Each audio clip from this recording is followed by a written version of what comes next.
No? Pledge allegiance to the flag of the United States of America and to the republic for which it stands, one nation, under God, indivisible, with liberty and justice for all. Welcome to the supervisors meeting, September 13th, 2022. Is there any changes to the agenda? I have none.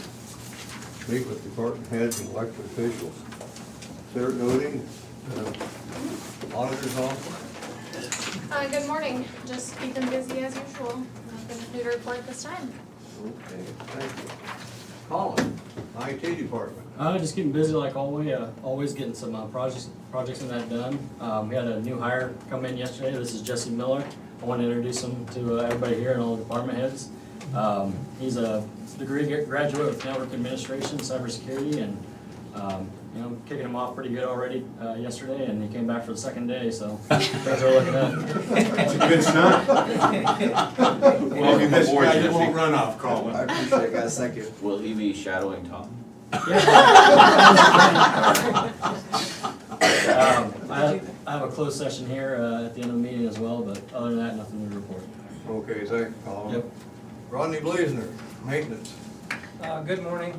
Just really busy, keeping Colin busy as well. Making a few mistakes here and there with my computer, but I appreciate them guys and their help. So other than that, we're just keeping busy. Okay, thank you. I see Sheriff Glendenning come through the doorway, so we'll. I was getting some budget updates from our budget director, so still a little bit of her time, but things are going well at the sheriff's office, and we continue to be pretty busy. This coming Monday morning at 9, we're gonna start on that the conversation on the communications in Des Moines County. It's just gonna be the first hour or so is just gonna be some education on what ISIX is, the Iowa State Interoperability Communications. If you gentlemen have time and want to come to that portion of it, it'd be good education. I'm learning a lot myself. I'm not a radio expert by any means, but they're going to kind of update a lot of everybody within the county, and the cities has been invited. So if you can make it, come on over and get educated. It's going to be at the Burlington Police Department in their large training room.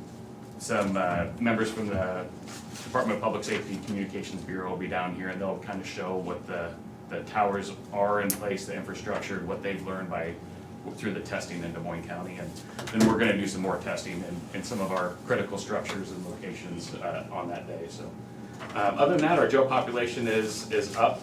We have 16 out of county. We're at 92, 93 total population. So we have a pretty high population right now. We do some annual checks on our sex offender registry throughout the year regardless, but we really hit it hard beginning of summer, end of summer as kids are returning to school, and then throughout the year. And some of that has caused that population to go up, but there's some other factors, just being busy in general. So that's about all I have. Thanks, Kevin, appreciate that. Zach James, Regional Planning. Yeah, things are going along pretty well. Not too crazy here the last week. Did get another subdivision submitted the other day. I've got one here actually going to record with somebody after the meeting here, but otherwise things are going pretty smooth. Okay, thank you. It's going pretty smooth. I see you shave. Well, Tom gave me enough crap last week. I'm proud of He you. takes it to heart. Thanks, Tom. Where's that? Trent, you want to turn it over? Well, Lisa's here, but I'm here for litigation update with closed session. Okay, thank you. Ken, Seal Region. Yeah, good morning. Tomorrow we have our monthly meetings with the SEAL region, so I'm looking forward to, like, in the stakeholder meeting in the morning and also in the governing board meeting in the afternoon. One of the topics that I see on the agenda is that the state of Iowa is getting a new managed care organization, Molina Healthcare. And so we've had Iowa Total Care and Amerigroup, and now we're gonna have a discussion about this new Molina that's coming in. So I noticed that, and I'm interested to hear more about that. Maybe Ryan, who goes to statewide meetings, might have some more information on that. Otherwise, we got our business that we do each month, so thanks. Thanks, Ken. Lisa, County Attorney. We're staying busy. We have a couple of our staff out for extended periods, so we're tightening our belts as far as the attorneys, and they're having to learn how to do a few things for themselves. We won't talk about the male-female portion and how that's working. But doing some things that we normally rely on our staff to do. Trent does fine. He's pretty independent, so realizing just how important our support staff is, especially when they're gone for a period of time, and we realize just how much they do and how much we depend on them. So to let them know that they are greatly appreciated. The other support staff members have really stepped up to try to make sure everything gets done and nothing gets missed. And so that's really the extent of what we're dealing with in our office. There's just not enough people right now to try to get everything done in the way we normally do. But again, our remaining support staff is really stepped up to the plate and taken it for the team. And again, we just kudos to our support staff of just, I want as me and the attorneys to know just how much we appreciate what they do. Because we don't realize it till we have to do it for ourselves. Thanks, Lisa. Janelle, how's the treasurer's office? Good morning. We're busy just like everyone else. Nothing new to report. Anything new? Taxes still coming in? Oh, yes, they are. Yeah. Yep. I better get down there and see you then, hadn't I? You've got time. Okay, thank you. Terry Johnson, County Auditor. Good morning. We're still working away on elections. We got our ballot proofs, and we were doing some finalizing on that and requested one more set, just checking, make sure everybody's name's spelled correctly and the right races are on there. And so hopefully we'll get those finalized today. And because next week is the UCAVA, the first day that we have to mail out for UCAVA. That's all of our military and our overseas civilians. And then October the 19th is when everybody gets to start voting in person down here at the courthouse. ARCA Search, that's doing our digitization. They should be coming within the next week or two to set up and start digitizing all of our books back there. And I had to do some research and find dates and all that. And I did find, we were going through the board minutes and there was a couple of books missing, so I went downstairs trying to find one set of books. It's our June 1849 to December 1860 minute book that I could not find, but I found one for 1835 to 1840. So, you know, you're down there in that dirty basement trying to find all that stuff, but it'll be interesting whenever they finally get a chance to start digitizing, and I think they'll be here for about a month. So, and then everything should be finalized, and I believe up and running, it'll be early, probably the first quarter in 2023, so. How much office space do they need, or what do they require, just a corner or a whole room? Well, they were up here looking around, and I believe we're gonna put them in the vital records room of the recorders, which is just on the other side of the election office. Rodney has to, of course, remove a few desks that they don't need in there, and they'll squeeze in there, and then they have a compressor that actually squeezes the books so that they can get a good, you'll have to come down so you can watch, it's interesting, so. So that they can get all of the good views of all the pages and everything, so. So they'll be setting up in the vital records room of the recorder's office. Thanks, Jerry. So, and come on down for a demonstration when they get Oh, here. that'll be interesting. So, and that is it, I believe. Thank you. Have we got time to listen to Carter now?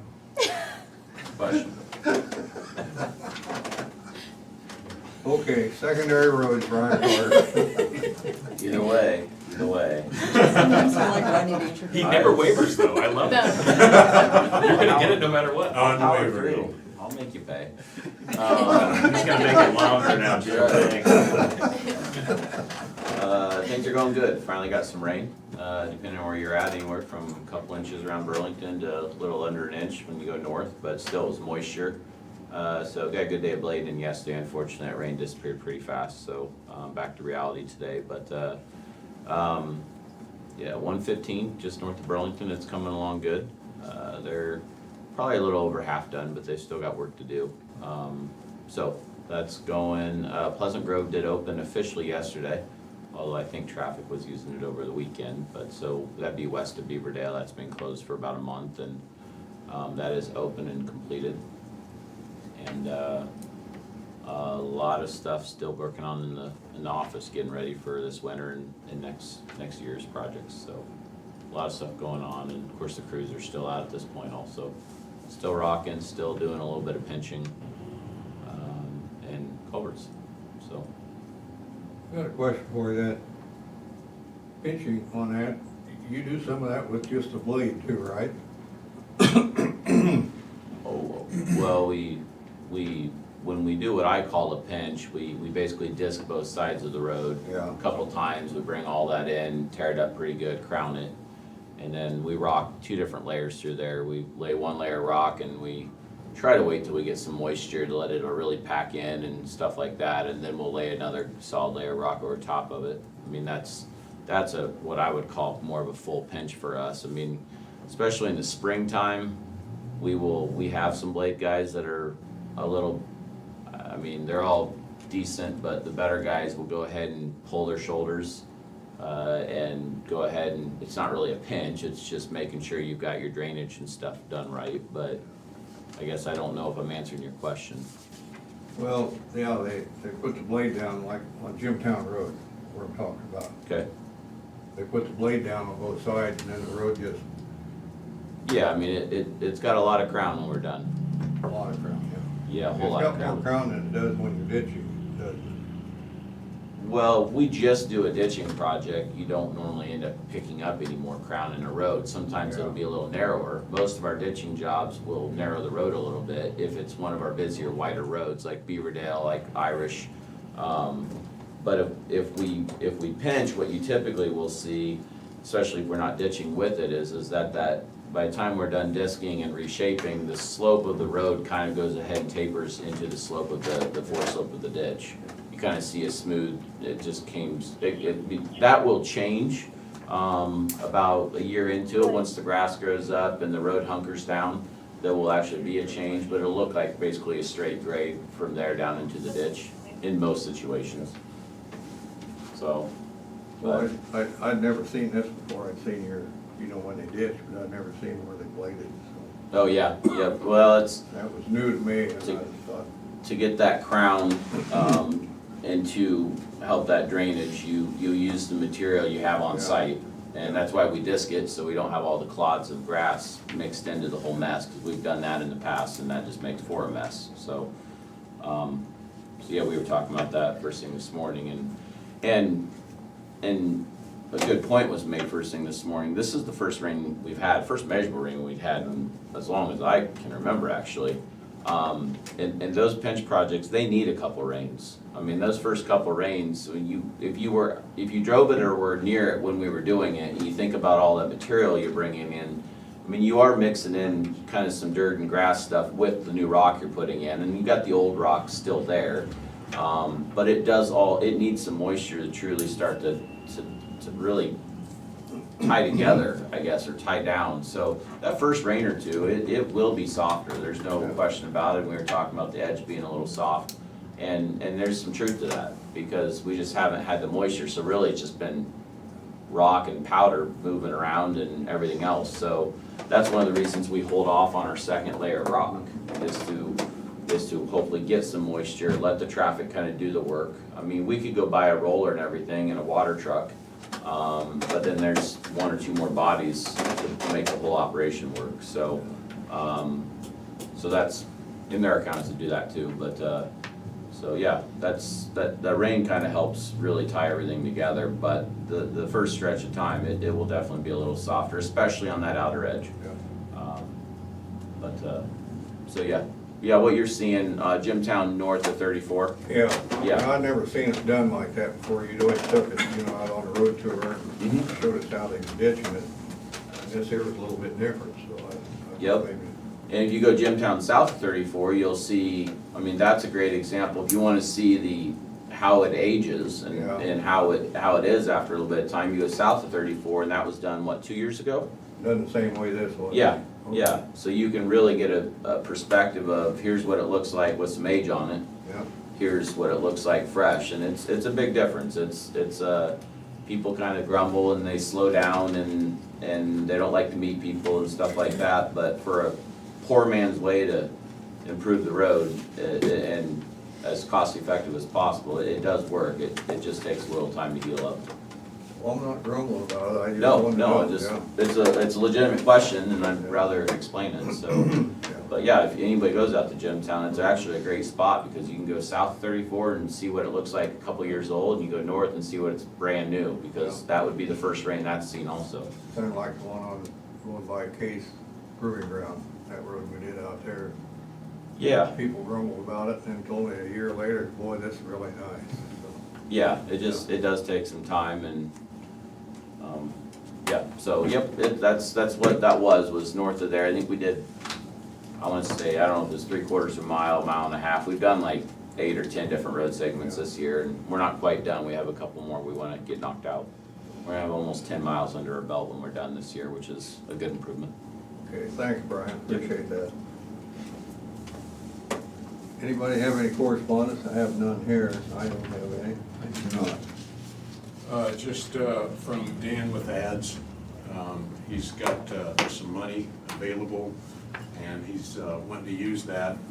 He's wanted to have some conversation with us and the city of Burlington, but he wants to put in a sharps box. I don't know if anybody else had heard about that, but for people that are using needles in Des Moines County. So I'm gonna have, I'll probably be having him come down or something later. Okay. Move on, discussion vote. We have a public hearing for the amended ordinance, number 31, area service class C roads. Motion to open the public hearing. Say. Sarah? Tom Broker, Yes. Shane McCampbell, Yes. Jim Carrey. Yes.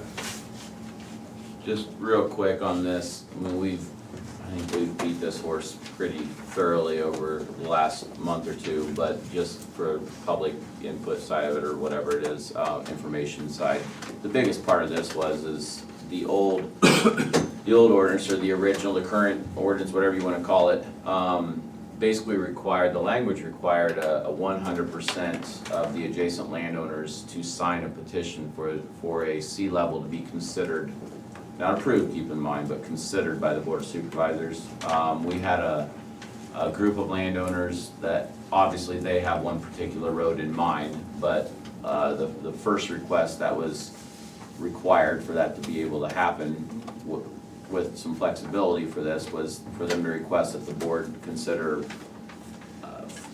modifying the ordinance, I guess I'll call it, to allow for a petition to come to the board without 100% of the adjacent landowner signatures. We did get in touch with Trent. Thank you to Lisa for letting Trent help us out on that, and he basically alluded to the fact that even he felt that the old ordinance kind of contradicted itself. In no way am I gonna try to summarize or claim to understand where he was going with all that. He's the attorney and I am most certainly not. So I think in the end, it kind of justified what we were doing anyway, I guess is the point. So really, there is still a petition required in this current language. It just took out the language requiring whatever the language was, 100% or all of the adjacent landowners or some language. It flexes that to where the petition can be submitted without that requirement. So I think it doesn't change the end result. The board still has to listen to the public and to the folks interested and make a decision. It just allows it to be considered, and I think that's probably a good thing. So that's just kind of a summary of what's changing here. Beyond that, the ordinance really isn't changing much, if at all. Right, it was circular before, so at the top and then, and I can't remember the numbers, but about the third sentence down, it had that 100%,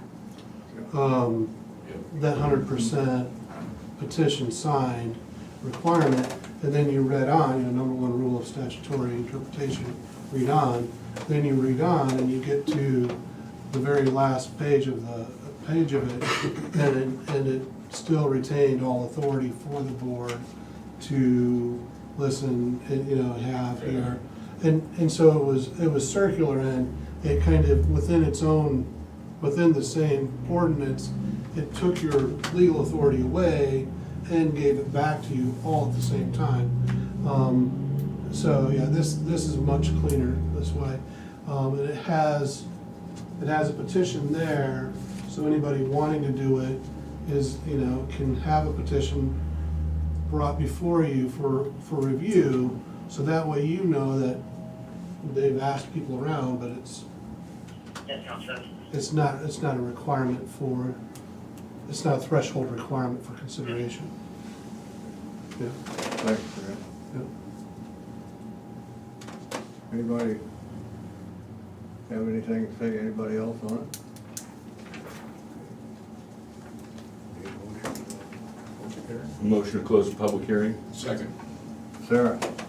Tom Broker, Yes. Shane McCampbell, Yep. Jim Carrey. Yes.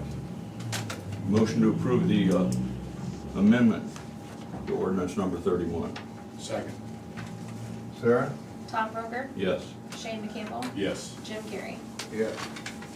And I think this is similar to other ordinances. I think next time they can waive the third, can't they?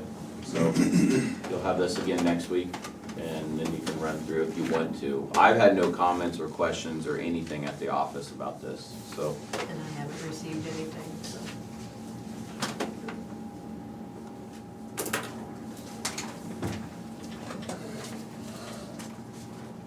We have a resolution, number 2022-61, ordinance 30, funds for the Great River Housing Trust Fund. Resolution, I'll read this to you. A resolution authorizing Moines County to financially support the Great River Housing Trust Fund for fiscal year of 2024. Whereas that said Des Moines County is a duly recognized governing body acting under the law of the state of Iowa, and whereas that the said Des Moines County is assisting the regional development activity to sustain a viable housing program for the entire region, and whereas Des Moines County is a member of the Great River Housing Trust Fund, regional housing, nonprofit corporation that assists low and moderate income households in the region. And whereas Des Moines County residents and businesses have benefited economically through sustained taxes and supply purchasing through the Great River Housing Trust Fund.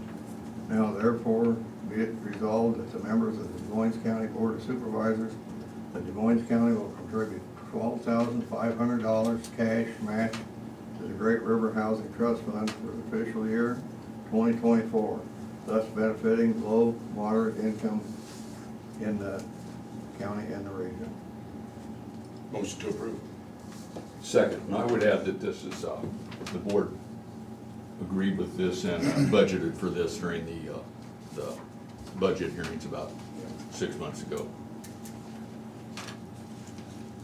We've got we manage the Housing Trust Fund at the Planning Commission. It's a 501c3 nonprofit, but we're contracted to manage with them. I am not the primary operator of that, but since I'm typically here, I offered to come and just talk about it a little bit. So Sarah in our office had a little presentation here that I was trying to thumb through prior to the meeting here when you called on me on the department updates, but I'll try and go through some of this real quick. But been in existence since 2011 and has given out quite a bit of money over that time period. So through these grants that this fund matches goes through the Iowa Finance Authority. That's that $3,731,000, and then part of the contribution, that $12,500, that's that local match over that I guess it'll be 11-year periods, the $890,000. And then we utilize that to leverage some other funding programs. There's like a Federal Home Loan Bank, CDBG, trying to think of the other program, Home. So we utilize these funds then to leverage some additional housing programs. So in total over that since 2011, we've been able to allocate over $7 million to the region for housing programs.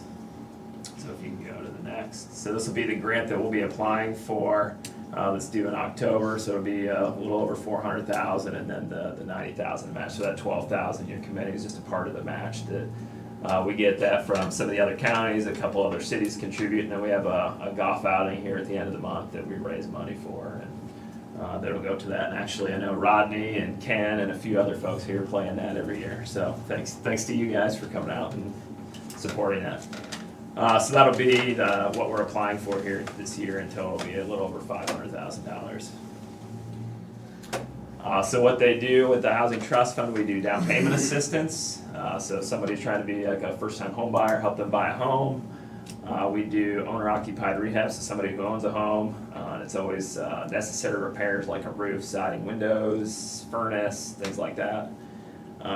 We do some development project financing, so a private developer might be looking to fix up a couple homes, or like a project in Wapello doing a couple upper story housing projects, a few units.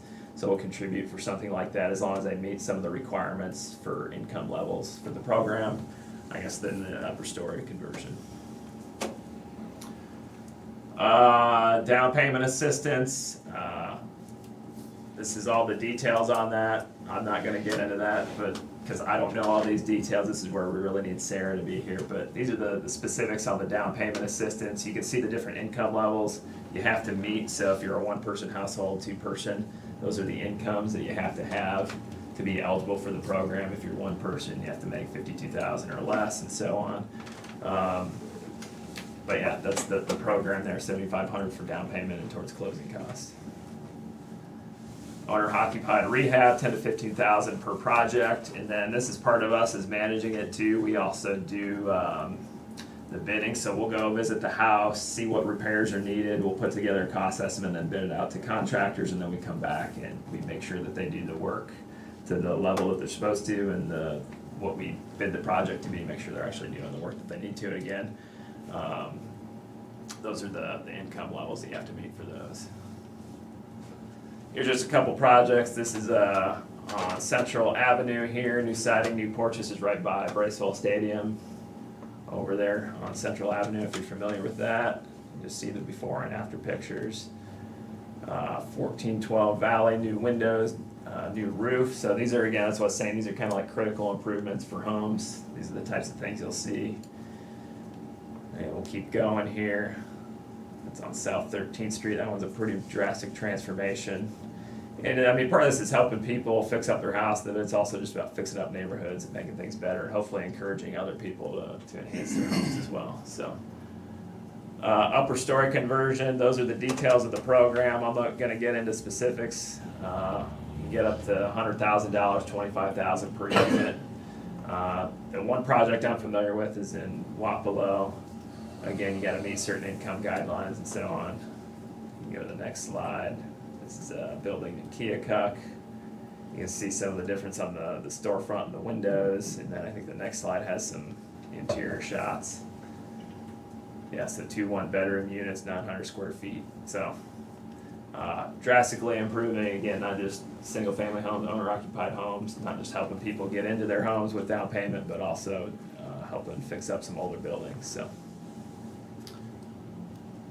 And then this is development assistance. This is where a private developer could come and apply. This is very similar to the upper story. You get to $25,000 per project. Again, you have to meet certain income guidelines. You can do new construction, you can do rehab. And I think we've got an example on the next page.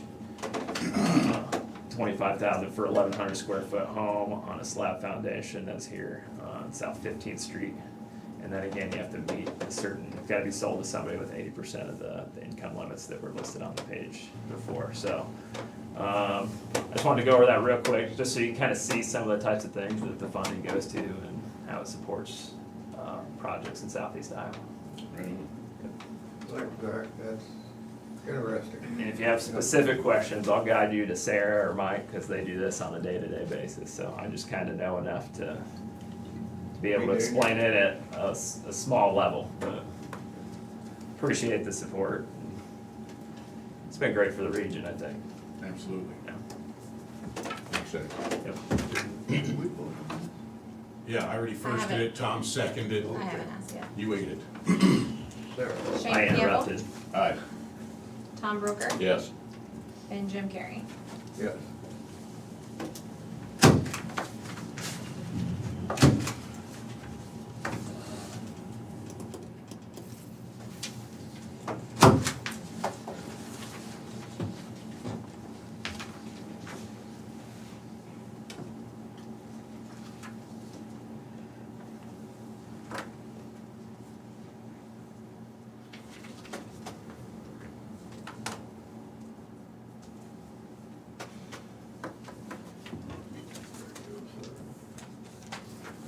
Okay, we have personnel actions, correctional center, one. Wesley Ward, correctional officer, full-time, a new hire. Yearly salary is $41,362.40. Motion to approve. Second. Sarah? Tom Broker, Yes. Shane McCampbell, Yes. Jim Carrey. Yes.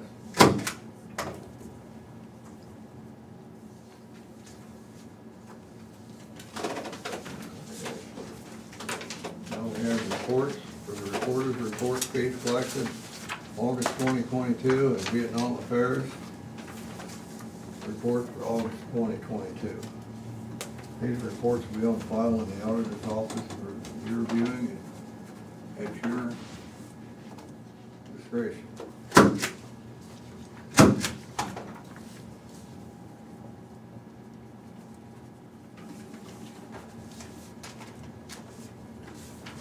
We have minutes for the regular meeting on September the 6th, 2022.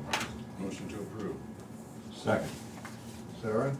Shane McCampbell, Yes. Tom Broker, Yes. Jim Carrey. Yes.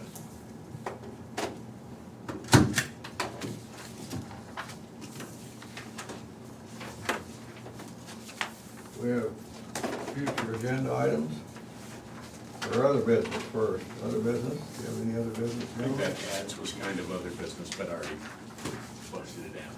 Okay on I do not. that. Yeah, I do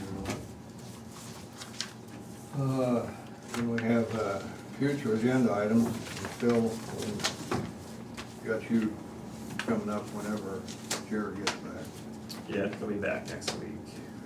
I'm thinking, and Trent and I actually met about it too the other day, a little bit, and talked over a few things. But I think maybe, what's next week, the 20th? I think maybe the 27th. Anything else? And that's for the wind and solar? Yeah. Okay. Yeah, I was gonna say I can email you, but Okay. you just make a note of it. Yeah. Committee reports. I have none. I had a DCAT board meeting. We've got a mental health and a suicide deal coming up. That's about it. I had a conservation meeting. We had a work session that I attended, looking at some of the FEMA, excuse me, FEMA buyouts down along the river. And I missed the meeting they had afterwards. I got stung by a wasp on my ear, and I ended up with cauliflower. So, made me sick, so I took off. So, Ouch. I was gonna turn that into workman's comp, and I didn't take it better. So, that's all I had. Did he contact you, Lisa, to check with you, see if that was okay? Conservation probably wouldn't even let you kill the wasp. No. You know, you wouldn't think your ear would be that tender, but man, he got me right there. It was tender. Okay, we have public input. Anybody from the public have anything they want to talk about? They can call in at 319-753-8203 extension 4. 319-753-8203 extension 4. Or email board@dmcounty.com. That'd be board@dmcounty.com. We'll give you 2 minutes to do that. Does anybody in here have anything to say? Got a phone call the other day. I'll put out there again that we're, our application process is still open for our administrative assistant and the sheriff's office. And we also posted again for the position of deputy sheriff. That's anticipated retirements at the first of the year, so we'll just beginning that process to get those positions filled and get a civil service list put together. So we're taking applications through October 6th or 7th, that Friday. Then we're gonna be testing on the 22nd is the plan right now, so. You know any good applicants that are interested in either position, send them our way. Does deputy sheriff make you immune to speeding tickets? What's that? Does deputy sheriff make you immune to speeding tickets? It does not. Got an issue, Colin? Especially on the gotta be cameras. sheriff. Yeah. They send those directly to our office, but they get to pay those individually. I sure wish they'd put those secret cameras illegal. You just have to slow down when you go through Cedar Rapids. I did, clearly not soon enough. Yeah, and when it's not even you driving, but it's your vehicle, that's the worst. Yeah, I got one for my kid Yeah. also. Are Muscatine still in operation? I see the cameras are still up. Yes. Are they still in operation? Okay. Yes. yeah. Prairie City has them out too. The one outside of Prairie City has been popular. That's it. Gotta be careful. It's a revenue generator for that little town that they get up there to the. Well, they have to be able to show an actual safety interest and an actual improvement in safety to be able to put it in and then to be able to maintain them. So a lot of them that were just there, that were specifically generating revenue, they had to be pulled unless they could point to traffic data that was. That one seems like it might be on the fringe of being pulled. I got one of them one day up in Muscatine. Found out I wasn't driving the car that day when son-in-law had the car. Yeah. You ask them to slow down next time and give them the ticket. The one thing I will say is they slow traffic down. They're very successful in that. That's the goal, is to create safer roads and keep people slowed down. And when people become aware of them, they do slow down. You don't speed, you don't have to worry about those things, Exactly. which I'm always scared to death, man. I'm worried, but, yeah, they got me in Muscatine too, rascals. Before they developed all the fancy cameras down on Highway 54 going down to the Ozarks in Missouri, right under an overpass, they would have an empty squad car sit there. I don't They just know if left there it was a parked there manned to- squad car anywhere around, but you could just see simultaneously, everybody would brake when they would see it. That's actually pretty smart. It's adding, the motor's bad, just set it there. That's pretty fun. West Burlington's got one, looks like a squad car sitting out there. Have you seen that? I think that's by design also. Huh? I think that's by design also. That's by design too. Small towns are pretty famous for that, actually. I see that Okay, our 2 minutes is up. when they've got those, the downside is that traffic could be rolling along, and if there's a local in front of you, you notice that 50 yards away is the camera and he stands on the brakes. Yeah. If you see everybody else slowing down, There's your sign. That's right. Somebody knows Follow crowd. something. something's going on here. Okay, our 2 minutes is up, so we need a motion to go into closed session. I move that we go into closed session to discuss pending litigation in accordance with Iowa Code Section 21.5. Second. Sarah? Shane McCampbell, Aye. Tom Broker, Yes. Yeah. Jim Carrey. Yes.